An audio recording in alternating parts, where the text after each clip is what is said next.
Okay, picture this. What if there was a single, massive force impacting absolutely every part of your life, shaping how you think, how you feel, how you interact with everyone around you? But it's also this incredibly complex, almost invisible thing. And then, what if a new, incredibly powerful technology arrived that could finally help us understand it, but also fundamentally change it in the process? It's like trying to get a bird's eye view of a city while you're walking through its busiest streets. Yeah. You know, you're part of it, which makes seeing the whole thing incredibly difficult. Exactly. And that massive, complex force we're talking about, it's human society itself. Today, we're attempting a deep dive into that intricate labyrinth. Right. We've got a stack of fascinating sources to guide us, including the text, AI, society, and the pursuit of understanding. And our mission really is to help you unpack this complexity. We're going to explore some surprising factors, stretching back millions of years that shaped how we connect. Millions. Wow. Yeah. We'll look at how society impacts you personally and, crucially, examine how artificial intelligence is changing the game, not just how we study society, but literally how society functions. Get ready, because by the end of this deep dive, we hope you'll have a completely new perspective on the world you live in. Okay, let's jump in. So we use the word society all the time, right? But what does it actually mean? It feels like it's more than just a group of people living in the same place. It absolutely is, yeah. Think of it as a definable community of people who share a lot more than just geography. They share cultural components, institutions, beliefs, ideas, often under some form of common political authority. Okay. The Latin root, societas, means friendly association or companionship. It really highlights that it's fundamentally a system of relationships built on shared concerns, even if it's sort of a semi-closed system. Friendly association. I like that. It sounds a bit nicer than just a group. It captures that essential element of connection, I think. And because it's so complex, we study it from different angles. On one hand, you have the social sciences like sociology and anthropology. Right. They're looking at what people do. They use data, look for observable behavior patterns, the role of institutions. Sociology, in particular, focuses on those overarching patterns shaped by things like government or economics. And then there's the humanities, history, philosophy, the arts. That feels more about the internal stuff, what people think and feel. Precisely, yeah. They delve into the human condition, meaning how we express ourselves through critical study and interpretation. Yeah. It's the qualitative side. The ideas, the beliefs, the stories, Okay, so you've got the group, the shared stuff culture, institutions, and different ways of studying it. What are the basic ingredients, the building blocks that make up this system? Well, at the core, you've got social structure that's the organized patterns of relationships and institutions that give society its shape. Then there's culture, the shared beliefs, values, norms, the material objects. Think language, religion, laws, even fashion. Okay. And how do you learn all this? Through socialization. That lifelong process of learning the rules and internalizing the norms of your group. But it's not like a static building, is it? It feels like it's constantly shifting. Absolutely not. This is a crucial point. Society isn't a finished product. It's a constant dynamic interplay between those macro-level structures, the big systems, the norms, the institutions, and the micro-level individual agency. Our choices, our actions. Exactly. Your actions, your choices, your interpretations. Individuals aren't just shaped by the structure. They also push back, adapt, and change it, even while it's shaping them. It's less like a building and more like a constantly evolving ecosystem, maybe. That's a good way to put it. It's an emergent phenomenon, continuously co-created by everyone in it. And here's where it gets really interesting when we think about AI. This structure-agency dynamic presents a significant challenge. AI can get pretty good at modeling structures and finding patterns in data, but capturing the messy, unpredictable nuance of human agency, our creativity, our resistance, our ability to reinterpret the very rules we're given, that is incredibly difficult for AI. Thinking about how we even got to that point, that capacity for complex social dance, our sources take us way back, right? Like 6 million years back. Taking that long view is absolutely essential to understanding the foundations of human society. A key insight here is kind of counterintuitive. Throughout that vast evolutionary period, while tool use and brain size increased, a major driver was the steady increase in group size. We just kept having to figure out how to live with more and more people. Precisely. And to manage larger groups, we didn't primarily evolve perfect rationality first. Instead, we evolved sophisticated social intelligence built heavily on emotions. Emotions, that far back. That feels surprising. It really is a surprising nugget from the research. The core neurological architecture for basic emotions is ancient, part of the primitive brain. Full-blown rationality as a dominant cultural ideal is relatively recent, only a few hundred years old maybe. Our deepest social wiring is emotional. Okay, walk us through some of those steps. How did emotions evolve to help us manage bigger groups? Okay. So early hominids, groups slightly larger than chimps, they use social grooming, literally picking bugs off each other to bond. The original social network. A very physical one. Right. But as groups expanded with Homo habilis, grooming time just wasn't sustainable. You couldn't bond with everyone by grooming them. Take too long. It took way too long. Yeah. We needed more efficient, complex, emotional communication. Then, around 1.5 million years ago, with Homo erectus, brain size doubled, we see the emergence of mimesis, complex imitation, gestures, vocalizations beyond simple calls. So learning by watching, copying, acting things out, like charades almost. Exactly, yeah. And this is when those primary emotions got rewired into what we call secondary, social emotions. The shame, guilt, embarrassment, anticipation, hope. These feelings were absolutely crucial for maintaining cohesion in increasingly larger groups. You need guilt to regulate behavior, shame to enforce norms without resorting to, physical violence all the time. That makes so much more sense. Those feelings, which can be tough, are actually evolutionary tools. Exactly. Evolutionary adaptations. Then, the massive leap with Homo sapiens in the Neolithic era. Language. Language was revolutionary. Way more efficient than grooming or even mimesis. Right. You could communicate complex ideas to many people at once, enabling stable groups of around 150, the famous Dunbar's number. The approximate number of people we can maintain meaningful relationships with. I've heard of that. Yes. Language also unlocked the capacity for rational analysis and mythic culture. Symbolic stories explaining the world, reinforcing rules, deeply intertwined with those older emotions. Stories that literally helped structure society. Precisely. And later, agriculture brought settled life, density, specialization. Writing came along and externalized memory, freeing up our brains even further for theoretic culture, abstract thought, science, philosophy. So our ability to do complex science and build modern societies is built on writing, which is built on language, which is built on mimesis and social emotions, which is built on the need to manage group size. It's like a chain reaction. It's a fascinating chain, absolutely. Sure. And one crucial oversight sometimes seen in sociology is focusing so much on the social over biological, potentially downplaying these deep emotional and biological foundations. Forgetting where we came from, sort of. Kind of. To truly understand why we cooperate, why we conflict, why we show altruism, you need both the social norms and these evolved predispositions and emotions. You need the whole picture. So how does this deep history connect back to AI trying to understand us today? Well, if AI models society based only on, say, internet data from the last 20 years, or it assumes we're all just rational actors pursuing self-interest, it misses this entire foundation. Right. It lacks context. Completely. How can an AI, which has no shared 6 million year history of evolving social emotions, genuinely grasp the deep why behind so much human social motivation, the drive for belonging, the fear of shame, the hope for recognition? That's a fundamental gap. It just doesn't get it. So evolution gives us the biological and emotional toolkit for being social. But culture, as you mentioned, adds the layers of meaning. That's right.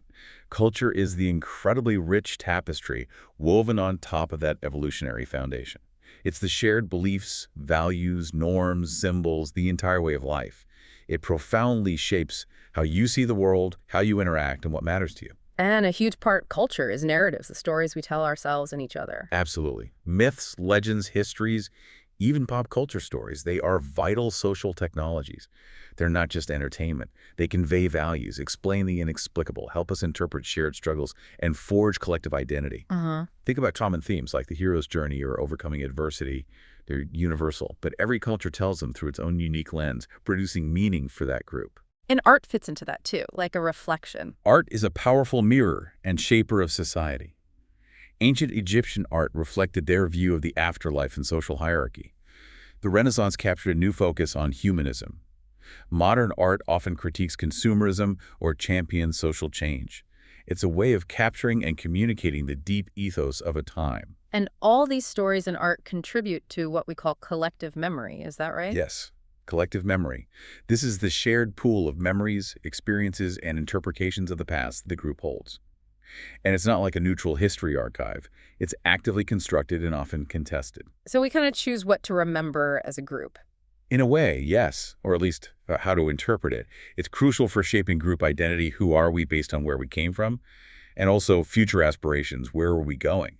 Think about major historical dramas, like the Civil Rights Movement in the U.S. that's central to collective memory, with cultural storytelling preserving its meaning and fueling ongoing efforts for justice. So there's this constant loop between culture, memory, and how society functions. Exactly. Societies create narratives and art to make sense of their world.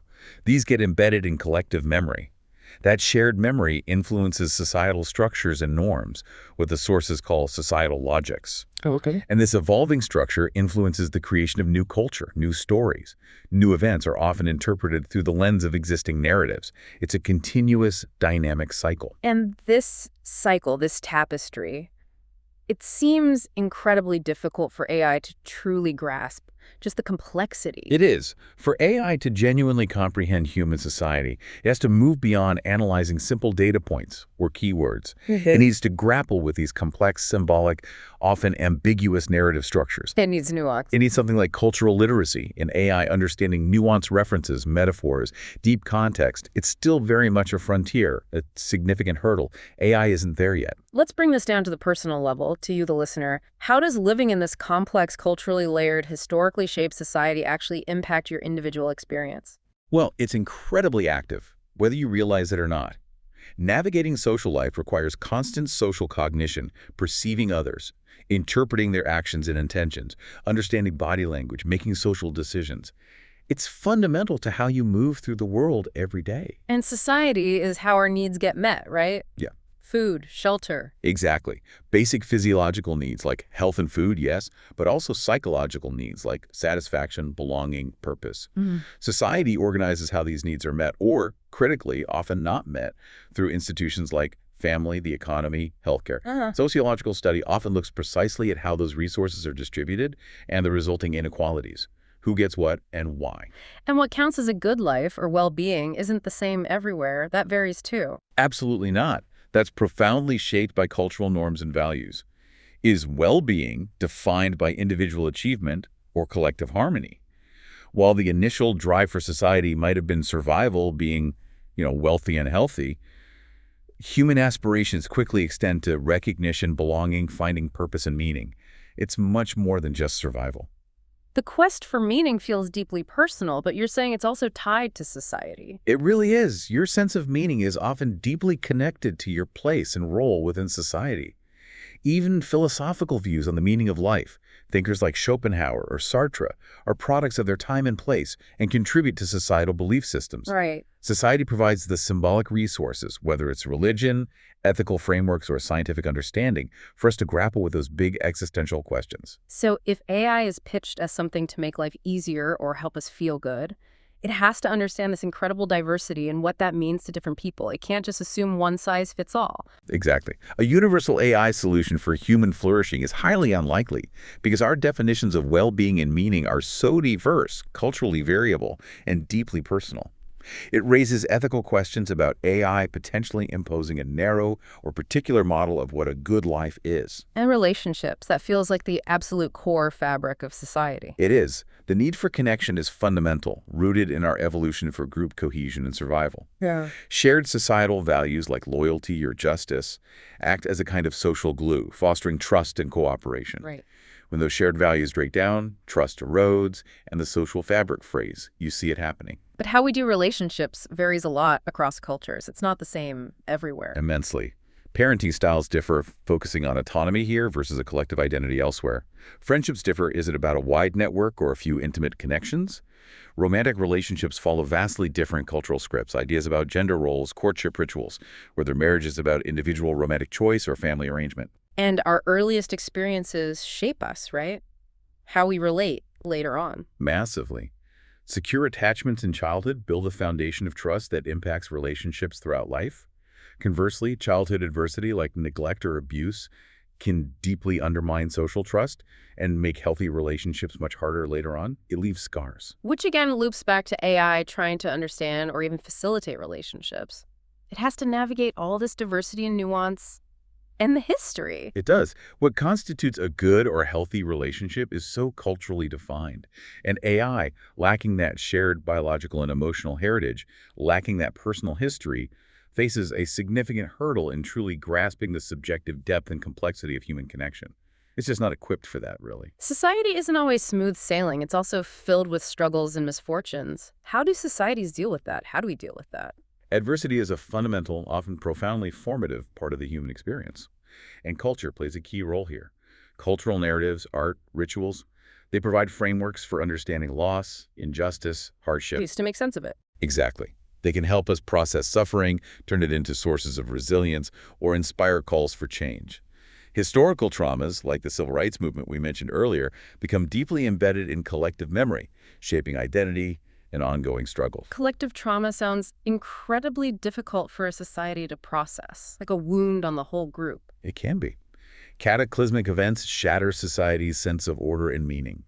Groups have to actively negotiate their collective memory to redefine who they are and find meaning in the past, whether by passing down traditions, creating symbols, or confronting difficult histories. It's work. What about deviance behavior that goes against the norms? How does society view and handle that? Seems like a source of struggle, too. Deviance is fascinating because it's socially constructed. What's considered deviant varies hugely across time and place. Some sociological views even see it as functional. That sounds counterintuitive. It does. Yeah. How can rule-breaking be functional? Seems like the opposite. Well, one idea, like Merton's strain theory, suggests deviance pops up when there's a mismatch between what a society says are valuable goals, like success, and the legitimate means available to achieve them. Ah, okay. So people find other ways. Right. People might turn to deviant behavior as an alternative way to cope or achieve. From a functionalist perspective, when deviance is punished, it actually clarifies the moral boundaries for everyone else and strengthens the bonds among those who conform. It shows where the lines are. So it helps reinforce the rules by showing what happens when you break them. Okay, I see that. Exactly. Then you have conflict theory, which sees deviance and crime stemming from inequality and power struggles. The argument is that laws are often made by those in power to maintain their dominance and control subordinate groups. It's why, for example, corporate harm might be treated less severely in the legal system than street crime, according to this view. That perspective feels very relevant to a lot of current discussions about the justice system. And symbolic interactionism focuses on the micro level, how deviance is constructed in everyday interactions. Labeling theory, for instance, suggests that it's the label applied to a behavior or person that can actually create deviance, sometimes becoming a self-fulfilling prophecy. Like if you call someone a troublemaker enough. They might start acting like one, yeah. Differential association theory suggests deviance is learned behavior within groups, like learning attitudes about rule-breaking from your peers. These theories help us understand societal reactions to things like lying, drug use, or even greed, how we define and react to these things. It seems like struggles and misfortune, while painful, also have this dual nature that can be generative, like something good can come out of them. They absolutely can. Adversity causes pain, but it can also spark growth, strengthen collective identity, increase cohesion in the face of a shared challenge, and crucially, fuel social movements for positive change when injustice is recognized and challenged. Think about how facing hardship can bring people together. So when AI analyzes social problems, it needs to see that whole picture, the negative impact and this capacity for resilience and change, not just the downside. Precisely. A purely problem-focused AI might miss the ways societies adapt, innovate, and grow stronger through adversity. You get an incomplete picture. Let's talk about something fundamental to being human in a society: the pursuit of truth, meaning, and faith. What do we believe, and how does society shape that? This feels huge. These pursuits are deeply woven into the fabric of human society. And the very nature of truth is complex. Is truth simply what corresponds to objective reality? Is it what's pragmatic, what works effectively? Or is it more subjective? Or, as some perspectives argue, is truth partly constructed through social processes, influenced by power dynamics, and historically and culturally specific? What counts as truth can change. That social constructivist idea about truth feels particularly challenging in today's world, where different groups seem to live in different realities sometimes. It means what is accepted as true can vary and evolve depending on the group, impacting everything from scientific consensus to historical narratives. And faith or belief systems, whether religious or secular ideologies, provide fundamental frameworks for understanding the world, morality, and purpose. They give structure. They are incredibly powerful social forces shaping behavior, identity, and norms. There seems to be a deep human tendency to seek out these belief structures. And social philosophy helps us navigate that within the societal context, asking the big questions about justice and stuff. Yes, it grapples directly with fundamental principles like justice, freedom, and equality that are constantly debated within a society. It helps address societal issues, like poverty or inequality, by challenging discriminatory ideas, questioning unhelpful narratives, and advocating for changes not just in laws, but in underlying mentalities and language. It helps us figure out concepts of right and wrong within the social sphere. But if different groups can have conflicting ideas about what's true, especially if it's socially constructed, how does that impact society? Seems like a recipe for conflict. That's where you see significant challenges. If truth is seen as shaped by different experiences, power structures, and narratives, conflicting truths can emerge. This erodes trust between groups, makes effective communication incredibly difficult, and exacerbates conflict. Yeah. The contemporary struggle over what constitutes a lie versus an alternative perspective is a clear example of this tension playing out. So AI, when it's dealing with information and knowledge, has to navigate this contested landscape of truth. How does it even do that? Absolutely. Discerning truth from misinformation becomes incredibly fraught if truth itself is partly a social construct. An AI built with a singular, fixed definition of truth risks dismissing alternative perspectives rooted in different experiences. Which could be really unfair. Exactly. Potentially reinforcing existing power structures or even contributing to epistemic injustice, essentially discrediting or ignoring the knowledge and ways of knowing of marginalized groups. AI understanding needs to account for these diverse ways of knowing and believing. It needs that humility. This brings us to a really transformative moment. AI's increasing interaction with and attempt to understand society. This feels like a new chapter. It's a pivotal moment, definitely.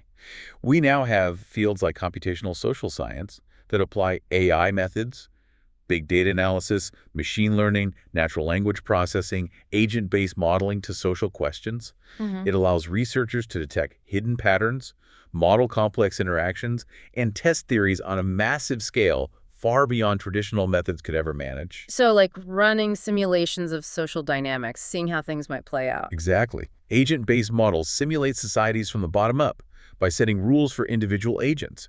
Large language models can create realistic, human-like dialogue in simulations. More broadly, advanced AI technologies are becoming what some call sociotechniques. Sociotechniques. Yeah, they are embedded in our lives to model and influence behavior. Think predictive policing or hyper-nudging, subtly steering your choices based on hyper-personalized data. Hyper-nudging sounds a bit unsettling. Is that like super targeted advertising but for behavior? It highlights how deeply embedded AI is becoming. As Martin Hilbert argues, there's an algorithmification happening, a profound reorganization of society driven by AI. Algorithmification, okay. He uses a powerful analogy. AI is doing to knowledge what digitalization did to information. It's not just a tool anymore. It's an artificial element, almost like a new offspring that shares the knowledge business with humans. It's a tectonic shift in how knowledge and society interact. That analogy of AI sharing the knowledge business, wow, that's striking. And its ability to synthesize vast amounts of data sounds incredibly powerful for understanding society, pulling everything together. It is. AI can merge data from political science, economics, history, even texts expressing experiential knowledge, potentially leading to much more holistic insights than we've had before. But, and this is a big but, there are significant caveats and risks.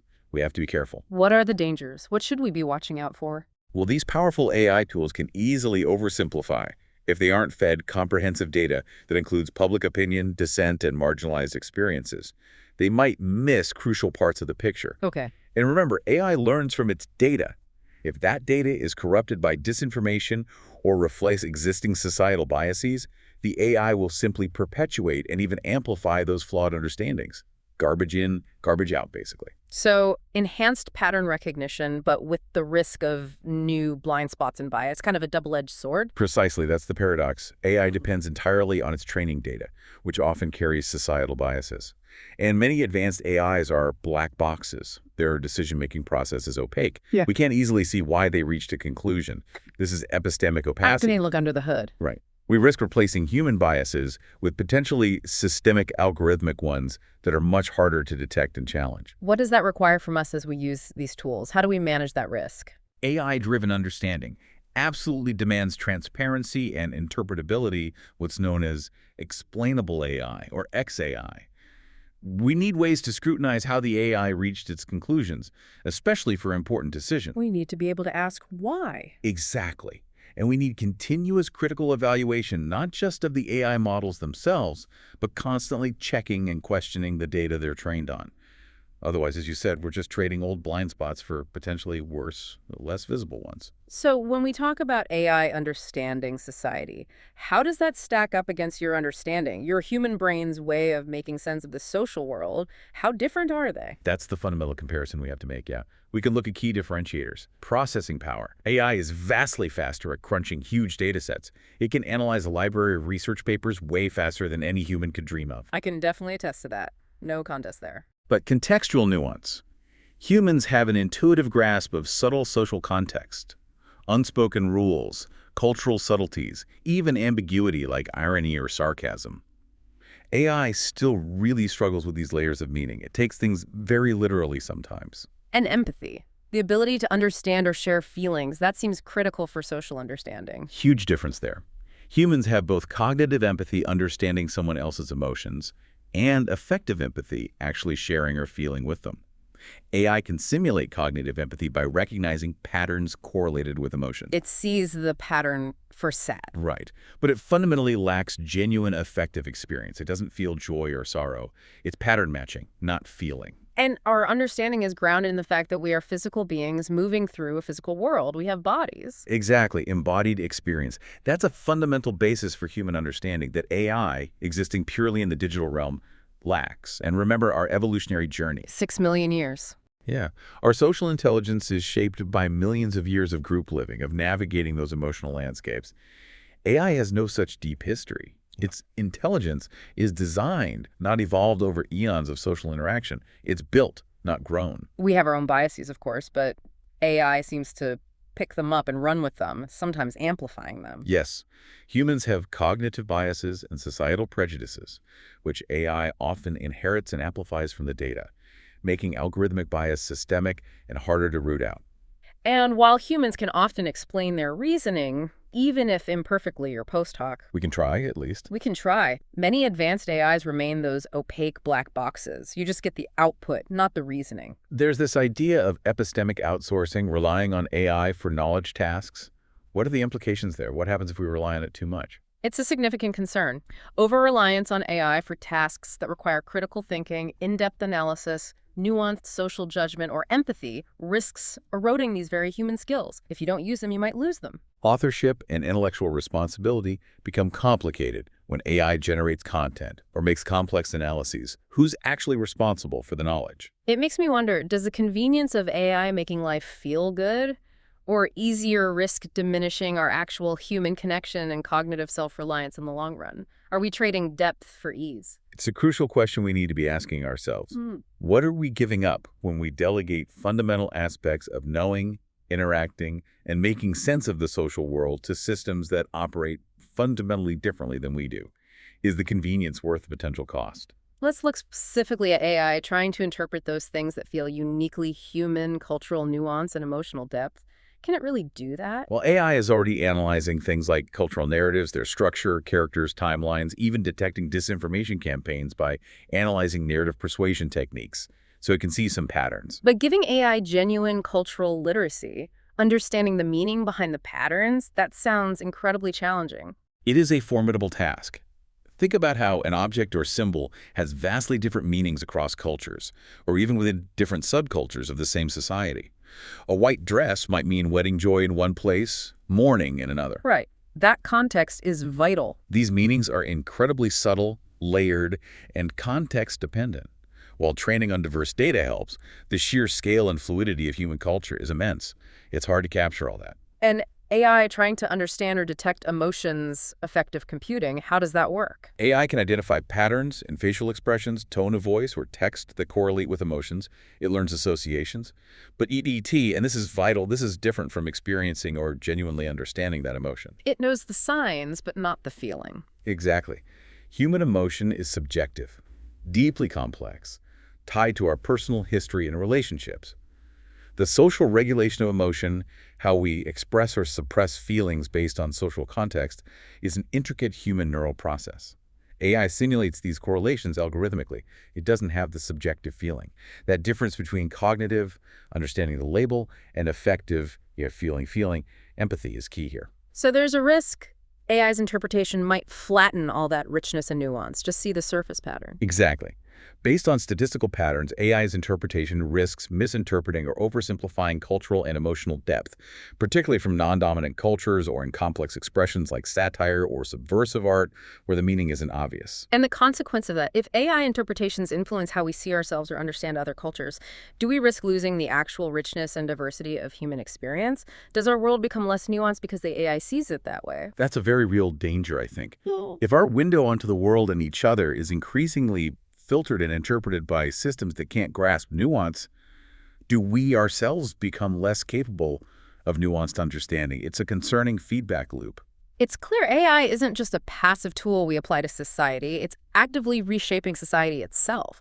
You called it a tectonic shift. It really is a fundamental transformation, yeah. Reorganizing social structures in ways we're only beginning to grasp. You see it clearly with social media already. Absolutely. Generative AI can create synthetic social media, AI-generated content, incredibly realistic bots that can mimic human behavior and conversation.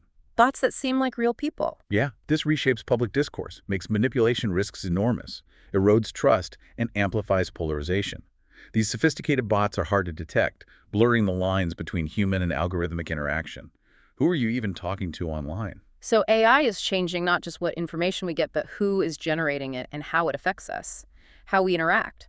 And it shapes our individual behavior in subtler ways, too. AI-enabled identities, personalized feeds, recommendation algorithms, they alter how we interact, what information we're exposed to, how our opinions are formed. The risks include social isolation, filter bubbles that reduce exposure to diverse perspectives, and increase susceptibility to manipulation. There's also the risk of data pollution. AI trained on disinformation, then generating more, creating a feedback loop of flawed information. It could lead to people just checking out. Potentially. Disengagement from the physical world or even critical thinking itself if everything is filtered and fed to you. You mentioned algorithmification and emergence earlier. How does that play out with this reshaping? What does emergence mean here? Well, when AI is deeply embedded in so many systems interacting with human systems and each other autonomously, it creates incredibly complex, potentially unforeseen emergent phenomena. Things we didn't predict. Exactly. New forms of social organization, stratification, even conflict can arise from these interactions that nobody designed or intended. Synthetic social media is an early example, but we're likely to see more unpredictable dynamics as AI integration deepens. The whole system behaves in ways the individual parts don't predict. What does this rapid, complex reshaping require from us? How do we cope? It requires robust frameworks to monitor, understand, and ethically guide these increasingly complex human-AI ecosystems. We need proactive research to anticipate potential changes and build societal resilience against potentially disruptive shifts we can't fully predict yet. We can't just wait and see. This brings us squarely to what feels like the absolute paramount concern, the ethical compass. How do we steer this thing right? It really is paramount. One of the most significant risks is AI perpetuating or amplifying societal biases. It learns from biased historical data, whether based on race, gender, socioeconomic status, or other factors. The data reflects our existing problems. Exactly. And this can lead to unfair outcomes in critical areas like the justice system, healthcare access, or employment opportunities. Algorithmic bias isn't random.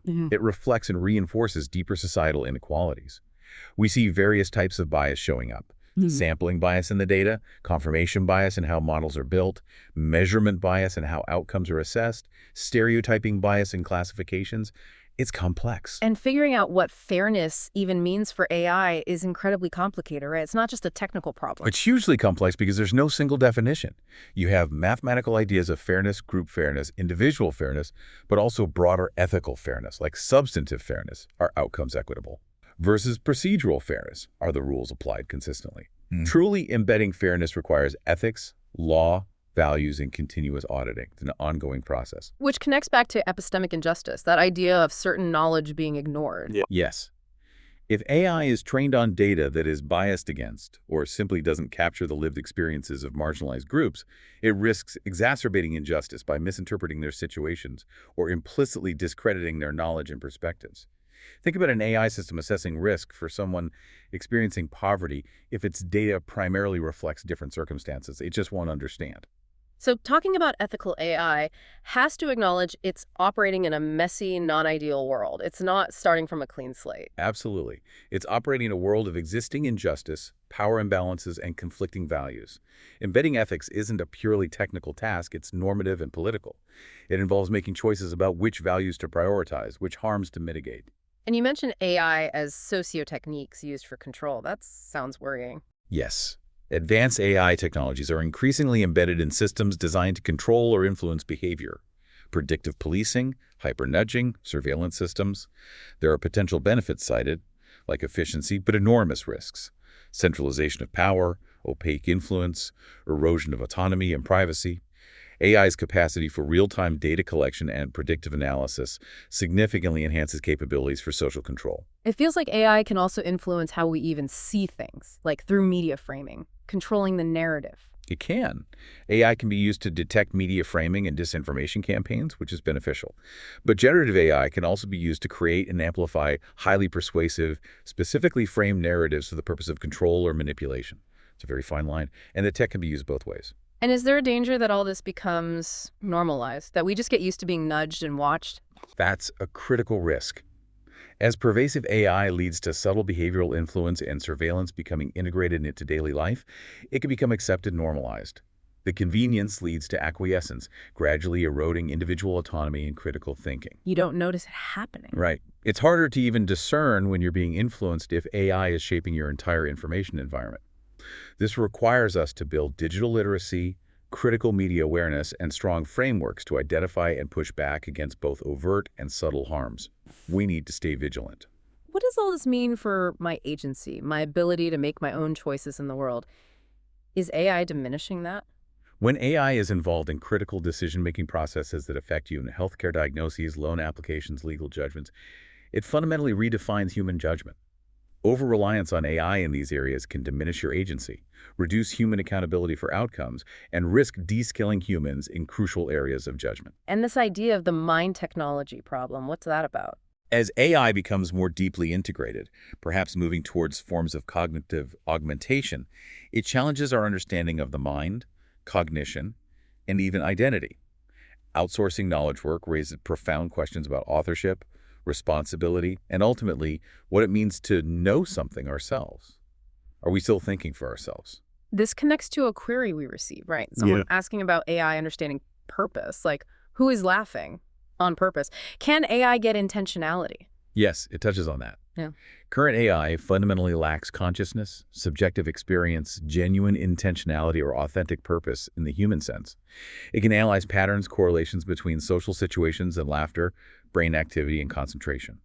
But it doesn't understand the subjective why someone is laughing from genuine amusement or the personal goal driving your purpose and concentrating on something. It sees the correlation, not the cause or the feeling. Exactly. It analyzes the mechanisms, not the lived experience or the intrinsic motivation. So if AI is integrated this deeply, if it's sharing the knowledge business, does it force us as a society to redefine what it means to be human?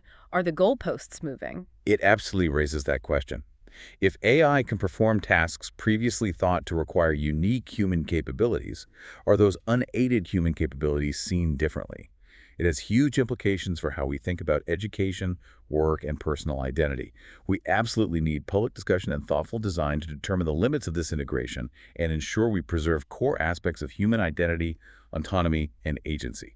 Engaging with AI seems to force us back to some seriously big, ancient philosophical questions about meaning, life, death. It really does. AI, as a non-human intelligence engaging with our world, naturally prompts us to reconsider timeless queries about the meaning of life, death, purpose, suffering, cruelty.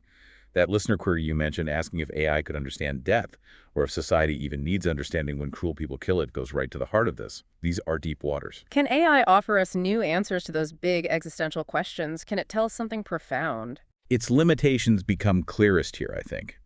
AI processes information. It can synthesize everything humans have ever written about meaning, death, philosophy. But it lacks consciousness, subjective experience. It doesn't face its own mortality. Right. It doesn't have skin in the game. Exactly. It reflects back human knowledge and perspectives. It doesn't offer a new, non-human truth about existence. It's a synthesizer, not an originator of that kind of wisdom. And that question about purpose, like understanding concentration, AI can analyze how it works, but not why it matters to us. Pretty much. AI can analyze the neurological mechanisms, the environmental factors that aid or hinder concentration. But the purpose of understanding concentration, perhaps to be more productive, to learn better, to find flow, is tied to human goals, values, and meaning, which are socially and individually constructed. AI analyzes the mechanics and the existing human frameworks for purpose. It doesn't have its own. And the really difficult one to question about suffering and cruelty, why some cruel people kill and don't seem to care about societal understanding. Can AI shed light there? That brings us to the profound problem of evil, moral responsibility. Sociology offers frameworks to understand why cruelty might arise, strain, power dynamics, learned behavior. Ethics examines wrongdoing. AI can analyze patterns associated with violence, certainly. But it can't solve cruelty. Fundamentally, no. Cruelty stems from complex psychological, social, and cultural factors that go far beyond a simple lack of understanding of society. Factors like lack of empathy, destructive ideologies, systemic pressures contribute. An AI understanding of social structure isn't likely to deter someone who has rejected those norms or lacks the capacity for empathy.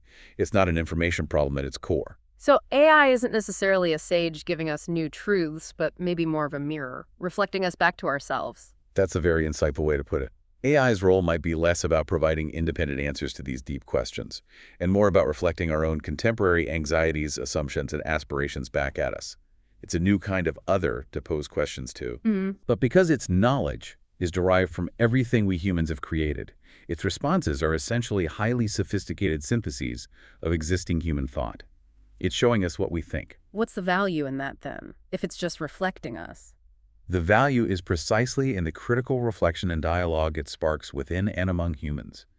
Engaging AI with these complex questions can reveal more about the current state of our inquiry, our collective hopes and fears, than about any independent AI truth. It pushes us to articulate our own understanding more clearly. It forces the conversation. Okay, let's pivot to the future. How can we actually harness AI for societal benefit and human flourishing? How do we make this work for us? Well, I think the most profound path forward is through genuine human-AI collaboration to enhance our collective understanding and capacity. Not AI alone, but AI with us. Like in education, how would that work? Absolutely. Personalized learning is a huge potential benefit. AI adapting to individual student needs to improve literacy, critical thinking skills, civic understanding, tailoring the learning experience. And helping with that information overload we talked about, making sense of the noise? Yes, AI for information integrity, detecting misinformation, analyzing persuasive framing techniques. That helps create a more informed and resilient public discourse, hopefully. And AI for boosting our own critical awareness, seeing things we might miss. By analyzing vast social data, AI can reveal hidden patterns or inequalities that humans might miss, providing crucial information to inform interventions in policy, pointing out the blind spots. Where's the synergy, the best combination? What does each side bring? AI excels at processing massive data, finding patterns, modeling complex systems. Humans bring intuition, contextual wisdom, ethical judgment, empathy, and the ability to handle profound ambiguity. Right. The collaborative model is key. AI processes and presents insights. Humans interpret, validate with lived experience, apply ethical reasoning, and define the purpose. AI is a powerful knowledge tool that augments human agency rather than replacing it. What about using AI for specific social issues, like tackling inequality or health problems? There are many promising applications, but we must be cautious. Addressing inequality. AI can uncover patterns of discrimination in lending, hiring, or housing by analyzing data. But again, caution is needed to ensure the AI doesn't embed new biases in the process. Okay. healthcare, and accessibility. AI aiding diagnosis, predicting disease spread, accelerating drug discovery, and developing assistive technologies. Think Project Relate, which helps people with non-standard speech communicate, or Seeing AI for the visually impaired. Real practical help. Environmental challenges. That seems like a good fit for data analysis. Huge potential there. Forecasting natural disasters like floods or wildfires, tracking biodiversity, optimizing energy grids, improving climate predictions like finding ways to avoid harmful contrails from planes. Economic inequality. How can AI help there? AI can present data more clearly, model the potential impacts of different policies, map economic mobility. It can help inform discussions around issues with broad public support for reducing inequality, like minimum wage policies or improving access to education, providing evidence. And could it even help foster empathy in some way? Could AI teach us empathy?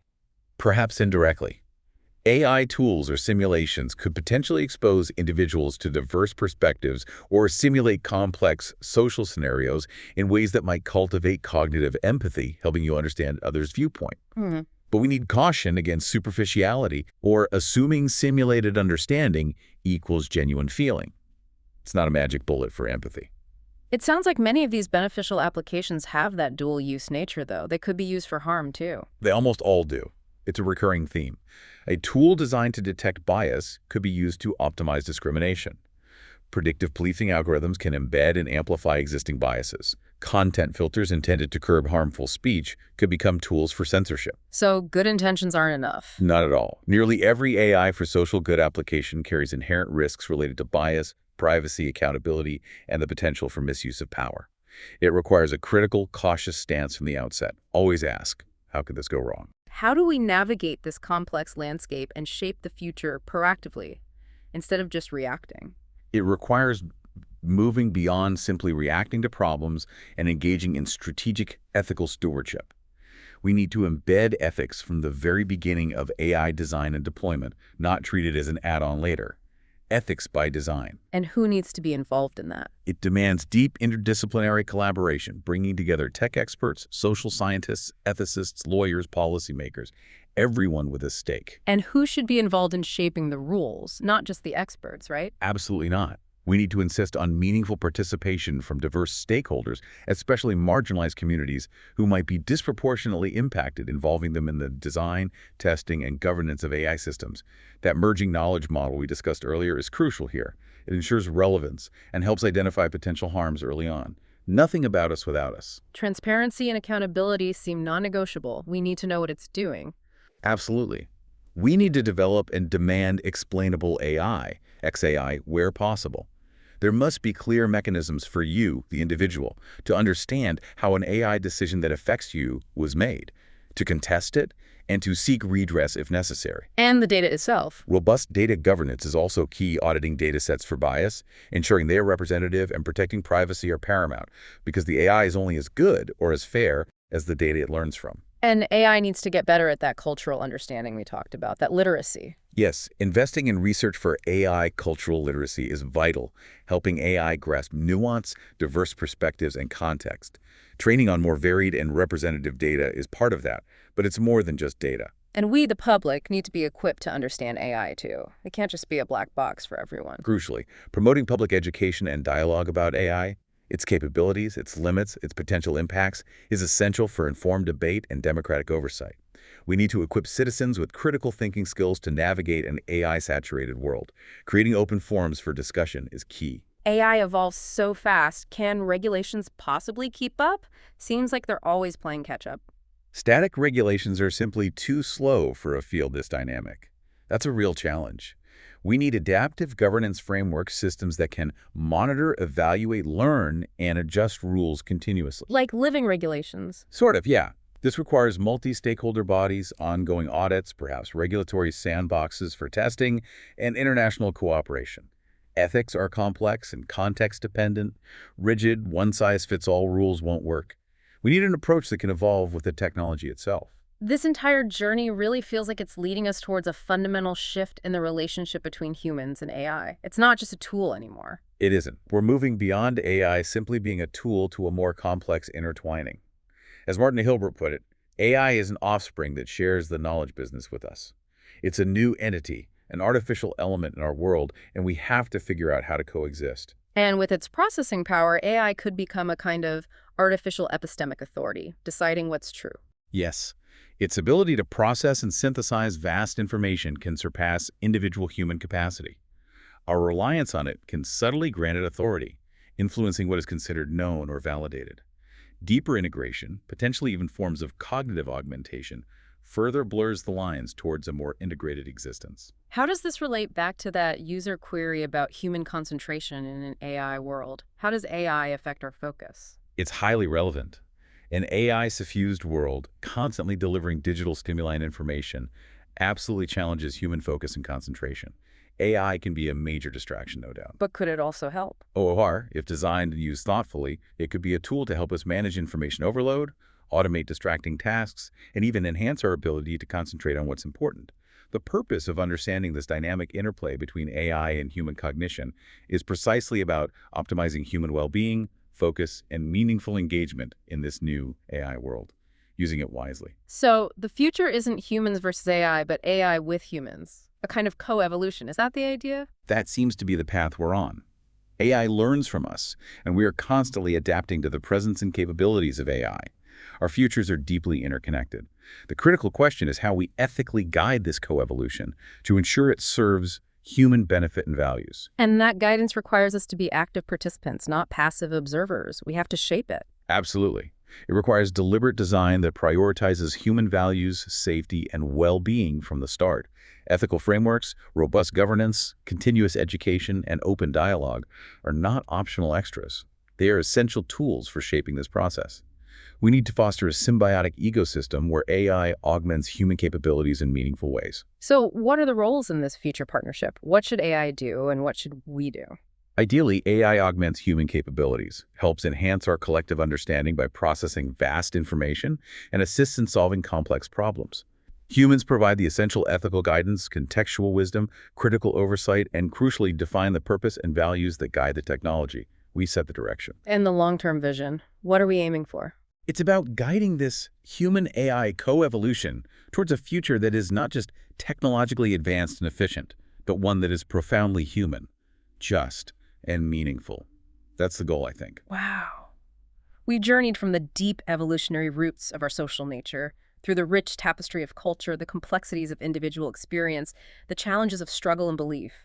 Quite a trip. And examined how AI intersects with this fundamental human endeavor at virtually every level, offering powerful new tools, but also raising profound questions and risks. It touches everything. Understanding society is clearly this incredibly multifaceted, ongoing quest will never be fully done. And AI offers unprecedented capabilities to analyze patterns and synthesize vast information, potentially deepening our understanding in ways we couldn't have imagined before. That's a powerful lens. But as we've discussed throughout, it lacks the embodied experience, the subjective feeling, the cultural nuance, and the deep evolutionary history that define the most essential parts of human social understanding. It misses something vital.